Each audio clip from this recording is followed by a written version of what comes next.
सगळ्यांना माझा नमस्कार. तर मी प्रीती खराडी तुमचं डे 3 या ब्लॉग मध्ये स्वागत करत आहे. ते गावाला गेले होते, गावावरून आले होते आणि मी तातडीने लगेच निघून आले त्यांना भेटायला.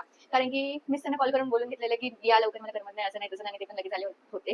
आता नुकतंच लग्न झालं म्हटलं, प्रेमाची बरसात जशी ढगांची गडगडाट होते तशी होतच राहणार ती. आता मी रील्स बनवते, सो पेजला फॉलो करून म्हणजे रील्स स्क्रोल करा. हा, सो काही आता माझी रील्स बनवून झालेली आणि मी आता जेवते. सो आताच मी उठली आहे आणि काय नाही खाल्लं पिलं तर मला बघू शकता. खूपच खरंच मस्त पाऊस चालू आहे.